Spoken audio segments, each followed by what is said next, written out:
എന്നും എപ്പോഴും നമുക്കെല്ലാവർക്കും ചെറിയ കൺഫ്യൂഷൻ ഉണ്ടാക്കുന്ന രണ്ട് ടോപ്പിക്കാണ് മാഗ്നറ്റിക് സസെപ്റ്റിബിലിറ്റി എന്താണെന്നുള്ളതും മാഗ്നറ്റിക് പെർമിയബിലിറ്റി എന്താണെന്നുള്ളതും. സോ ഇന്ന് നമ്മൾ ജസ്റ്റ് മാഗ്നറ്റിക് സസെപ്റ്റിബിലിറ്റി എന്ന് പറഞ്ഞാൽ എന്താണ് എന്നുള്ളതാണ് ചെക്ക് ചെയ്യാൻ പോകുന്നത്. സോ നമ്മുടെ ഡെയിലി ലൈഫിൽ നമ്മൾ എന്നും സ്കൂളിൽ പോകുന്നു വരുന്നു, അതായത് ടീച്ചർ പറയുന്ന എല്ലാം നമുക്ക് മനസ്സിലായിക്കൊള്ളണമെന്നില്ല. സോ നമ്മൾ ഒരു ക്ലാസ് റൂമാണ് ഈ പിക്ചറിൽ കാണുന്നത് എന്ന് വിചാരിക്കാം. ഈ ഫ്രണ്ട് ബെഞ്ചിൽ ഇരിക്കുന്നവർക്ക് എത്രത്തോളം മനസ്സിലാവുന്നോ അത്രത്തോളം ചിലപ്പം ഈ ബെഞ്ചിലുള്ളവർക്ക് മനസ്സിലായിക്കൊള്ളണമെന്നില്ല. അത്രത്തോളം ചിലപ്പം ഈ മൂന്നാമത്തെ നിരയിൽ നിൽക്കുന്ന ഈ മഞ്ഞ ചുവപ്പ് വേറെ ഏതോ കളറിലുള്ള മുടിയിലുള്ള ആൾക്കാർക്ക് മനസ്സിലായിക്കൊള്ളണമെന്നില്ല. അതേപോലെ തന്നെ ഈ ഒരു ക്ലാസ് റൂമിൽ ഓരോ കുട്ടിക്കും പല രീതിക്കാണ് ടീച്ചർ പറയുന്നത് നമുക്ക് ആവുന്നത്. അതേപോലെ തന്നെയാണ് ഒരു മാഗ്നറ്റിക് ഫീൽഡ്. സപ്പോസ് ബി എന്ന് പറയുന്ന മാഗ്നറ്റിക് ഫീൽഡ് ഇതാണെന്ന് വിചാരിക്കുക. Okay, B magnetic field. ഈ മാഗ്നറ്റിക് ഫീൽഡിൽ ഒരു മെറ്റീരിയൽ നമ്മൾ കൊണ്ടുവന്ന് വെക്കുകയാണ്. ഇത് ഇരുമ്പോ അലൂമിനിയോ പ്ലാസ്റ്റിക്കോ എന്തോ ആവട്ടെ, ഏതെങ്കിലും ഒരു മെറ്റീരിയൽ കൊണ്ടുവന്ന് വെക്കുമ്പം ഈ ഒരു മെറ്റീരിയൽ എത്രത്തോളം റെസ്പോണ്ട് ചെയ്യുന്നു എന്നുള്ള ആ ഒരു ഫിനോമിനെ, ആ ഒരു സെറ്റപ്പിനെയാണ് നമ്മൾ എന്ത് പറയുന്നത്, മാഗ്നറ്റിക് സസെപ്റ്റിബിലിറ്റി എന്ന് പറയുന്നത്.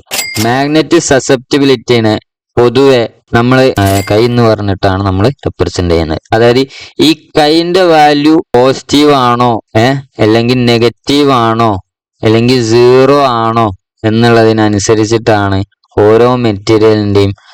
അതായത് സപ്പോസ് ഈ പറയുന്ന ഈ പിക്ചറിൽ കാണുന്ന, അതായത് ഡയാമാഗ്നറ്റിക്, പാരാമാഗ്നറ്റിക്, ഫെറോമാഗ്നറ്റിക്, വൃത്തിക്ക് മാഗ്നറ്റിക് പ്രോപ്പർട്ടി ഉള്ള മെറ്റീരിയൽ ആണ് ഇത് ഫെറോമാഗ്നറ്റിക്. അതായത് ഇവിടെ എന്താണ്, കൈ പോസിറ്റീവ് ആണ്, അതായത് >1 ആണ് എന്ന് വിചാരിക്കുക. അത്രത്തോളം ഒന്നും വരുന്നില്ല എന്നുണ്ടെങ്കിലും ഇവിടെ കണ്ടോ, ഈ പിക്ചറിൽ തന്നെ കണ്ടോ, മാഗ്നറ്റിക് മെറ്റീരിയൽ ആണ് ഈ പറയുന്നത്. ഇവിടെ മാഗ്നറ്റിക് ഫീൽഡ് ആണ് ഈ പറയുന്ന ഈ കാണുന്ന ലൈൻസ് ഒക്കെ. ഈ ലൈൻസ് എന്താണ്, ഇത്രത്തോളം കടന്നു പോകുന്നില്ല. ആദ്യം പറഞ്ഞ ഫെറോമാഗ്നറ്റിക്കിന്റെ അത്ര കടന്നു പോകുന്നില്ല. എന്നാൽ എന്താണ്, മാഗ്നറ്റിക് ഫീൽഡ് ലൈൻസ് കുറച്ചൊക്കെ കടന്നു പോകുന്നുണ്ട്. അതായത് സൈഡ് പോസിറ്റീവ് ആണ് എന്നാൽ സ്മോൾ ആണ്, അല്ലേ, സ്മോൾ ആണ്.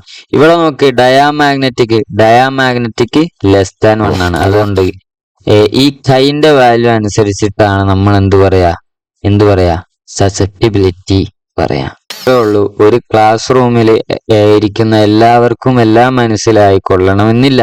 അതേപോലെ ഒരു മാഗ്നറ്റിക് ഫീൽഡിൽ ഒരു മാഗ്നറ്റിക് മെറ്റീരിയൽ കൊണ്ടുവന്ന് വെച്ച് കഴിഞ്ഞാൽ എല്ലാ മെറ്റീരിയലും ഒരേപോലെയല്ല മാഗ്നറ്റിക് പ്രോപ്പർട്ടി ആയിട്ട് റെസ്പോണ്ട് ചെയ്യുന്നത്. അതേ ആ ഒരു സെറ്റപ്പിന്, അതായത് magnetic susceptibility of A material is how A material respond.